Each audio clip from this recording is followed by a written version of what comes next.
ஷபீர், இப்போ தேர்தல் முறைகளில் நிறைய சீர்திருத்தங்கள், நிறைய மாற்றங்களை நம்முடைய தேர்தல் முறை சந்திச்சுட்டு வந்திருக்கு. ஆனால் இதை இப்படி 7 கட்டங்களாக மிகப்பெரிய பொருட்செலவில், மிகப்பெரிய ஹியூமன் ரிசோர்ஸில் நடத்த வேண்டிய ஒரு தேவையில் நம்ம இருக்கிறோம். இந்த எலெக்ஷனை பொறுத்த வரைக்கும் உங்களுடைய அப்சர்வேஷன் சுருக்கமா?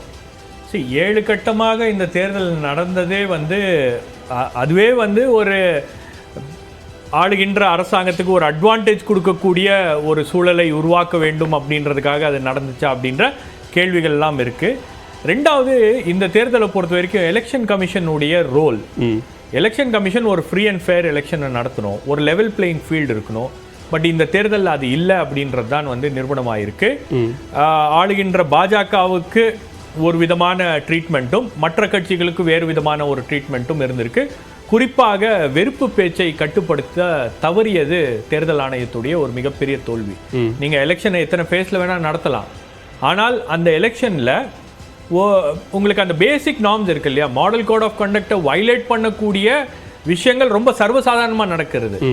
ஆனால் அதற்கு எந்த விதமான ஒரு நடவடிக்கையும் எலெக்ஷன் கமிஷன் சார்பாக எடுக்கப்படவில்லை அப்படின்னும் போது, மாறாக யார் பேசுனாங்களோ அவங்களுக்கு நோட்டீஸ் கொடுக்காம கட்சிகளுக்கு நோட்டீஸ் கொடுப்பது, கட்சி தலைவர்களுக்கு நோட்டீஸ் கொடுப்பது, அப்புறம் 6வது ஃபேஸில் தான் எலெக்ஷன் கமிஷனுக்கு தோணுது மத அடிப்படையில் பிரச்சாரம் செய்யக்கூடாது அப்படின்னு ஒரு அறிவுறுத்தலை கொடுக்குறாங்க.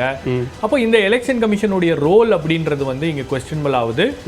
முழுக்க முழுக்க அந்த எலெக்ஷன் கமிஷனுடைய செயல்பாடுகள் ஒரு மிகப்பெரிய கேள்வியை இந்த 2024 தேர்தலில் எழுப்பியிருக்கு. 2024 18வது மக்களவை தேர்தலில் பதிவான 6 கட்டங்களாக பதிவான அந்த வாக்கு சதவீதத்தை நம்ம பார்க்கிறோம். அதே நேரத்தில் 2019 அந்த தொகுதிகளில் எந்தெந்த கூட்டணி எவ்வளவு இடங்களை கைப்பற்றியது அப்படிங்கிற விவரங்களையும் தற்போது நாம் பார்த்து கொண்டிருக்கிறோம். முதற்கட்டமாக நடைபெற்ற, அதாவது 2024 முதற்கட்டமாக நடைபெற்ற 102 தொகுதிகளில் 2019 என்டிஏ கூட்டணி 48 இடங்களிலும், இந்தியா கூட்டணி 48 இடங்களிலும், இதர கட்சிகள் 6 இடங்களிலும் வெற்றி பெற்றிருக்கிறது.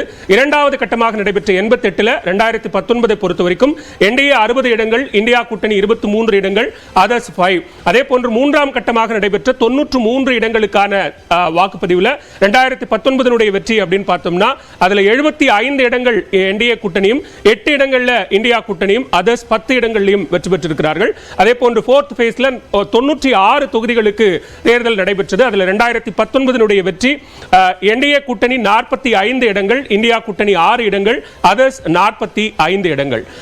அதே போன்று அடுத்ததாக நம்ம பார்க்கிறோம் 5வது கட்டத்தில் இப்போ நடைபெற்ற 49 தொகுதிகளுக்கான வாக்குப்பதிவில் 2019 பெற்ற வெற்றி என்பது என்டிஏ கூட்டணி 34 இடங்களிலும், இந்தியா கூட்டணி 6 இடங்களிலும், இதர கட்சிகள் 9 இடங்களிலும் வெற்றி பெற்றிருக்கிறது.